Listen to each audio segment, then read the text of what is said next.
Bismillahirrahmanirrahim. Assalamualaikum warahmatullahi wabarakatuh. Alhamdulillah, puji syukur marilah sama-sama kita ucapkan kehadiran Rob Azza wa Jalla yang maha pengasih tak pilih kasih, penyayang tak pandang sayang. Masya Allah. Selawat beserta salam tak lupa pula kita hadiahkan kepada arwah junjungan kita, yaitunya Nabi Muhammad SAW, dengan mengucapkan Allahumma sholli ala Muhammad wa ala ali Muhammad.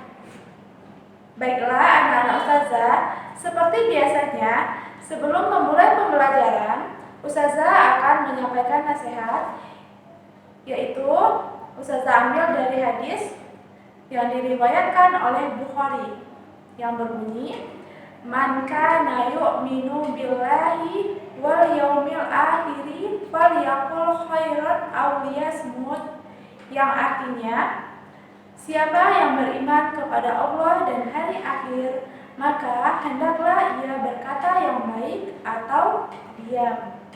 Nah, dari hadis tersebut dapat kita simpulkan bahwa apabila antum dan antuna berkata-kata, maka hendaknya berkata yang baik. Jangan berkata-kata yang kotor, dan jangan sampai ucapan kita itu atau kata-kata kita itu menyinggung perasaan orang lain. Itu sama artinya kita menzolimi orang lain. Maka ketika berbicara hendaknya difikirkan terlebih dahulu apa konsekuensi dari ucapan kita tersebut.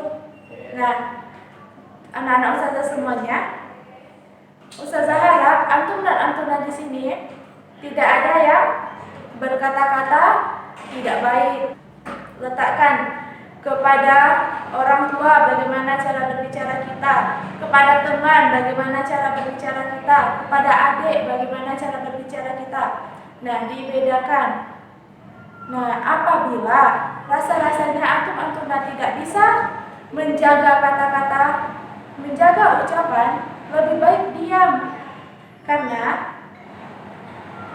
kata-kata yang keluar dari lisan kita itu adalah senjata juga bagi kita apabila kata-kata kita itu tidak tepat sasaran atau bisa menyinggung perasaan orang lain.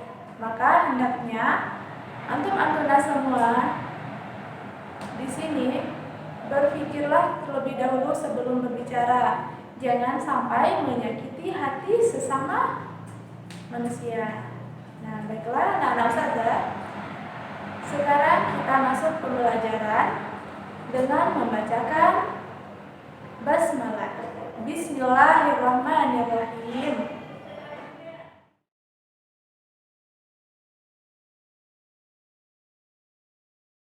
Baiklah anak-anak ustazah, pada pembelajaran kali ini kita akan membahas tentang mengungkapkan gagasan persuasif melalui pidato. Hal-hal yang akan kita pelajari yaitu A.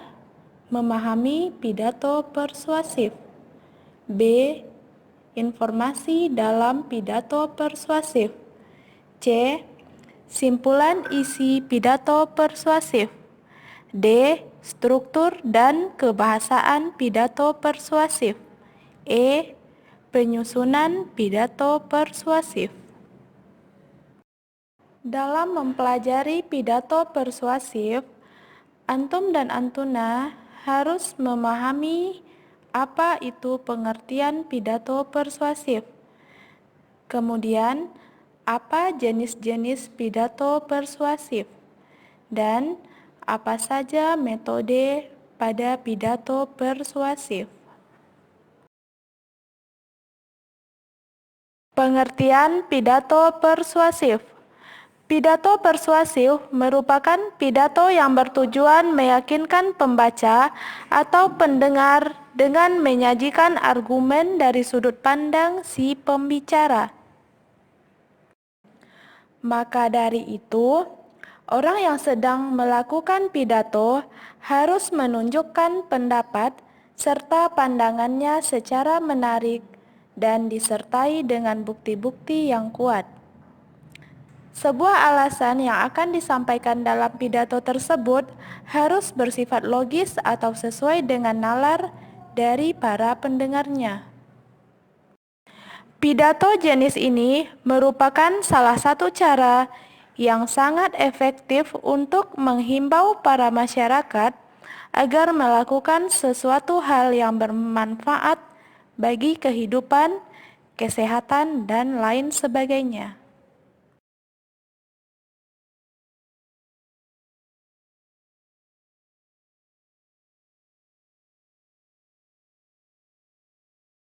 Jenis-jenis pidato.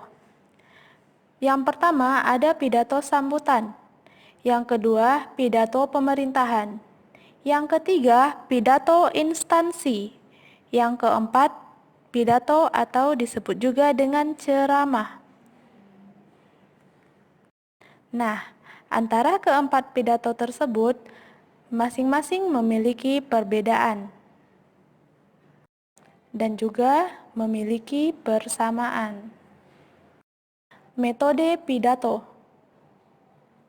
Metode pidato ada 4. Yang pertama, manuskrip atau naskah. Yang kedua, ekstemporan. Yang ketiga, memoriter atau hafalan. Yang keempat, impromptu atau pidato dadakan.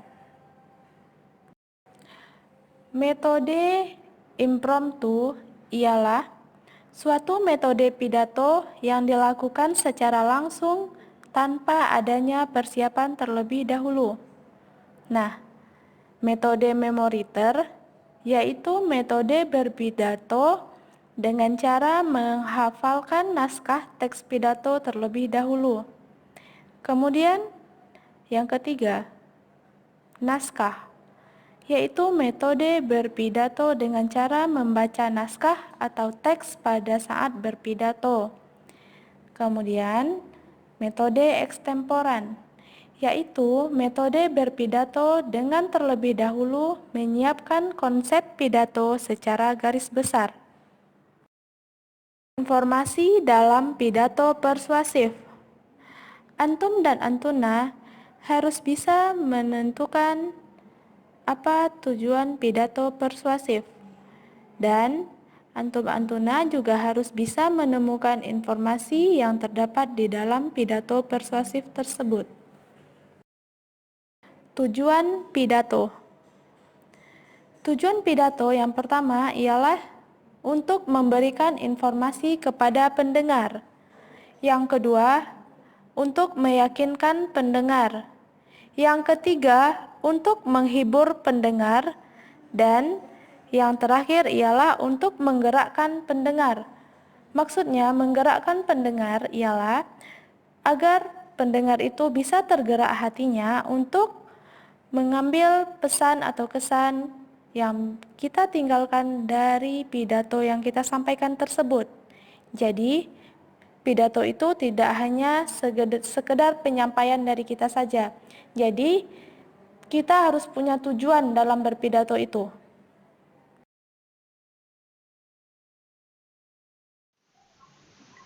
Jelaskan apa yang dimaksud dengan metode impromptu. Langkah-langkah menemukan informasi dalam pidato persuasif. Pertama, membaca atau mendengarkan pidato persuasif dengan seksama. Kedua, mencatat informasi penting dalam pidato persuasif yang dibaca atau didengarkan. Yang ketiga, menyimpulkan pesan dari informasi penting dalam pidato persuasif yang dibaca atau didengar. Dan isi pidato persuasif. Nah, anak-anak ustazah, kita akan membahas mengenai langkah-langkah menyimpulkan isi pidato persuasif dan aspek yang diperhatikan dalam menyimpulkan isi pidato persuasif.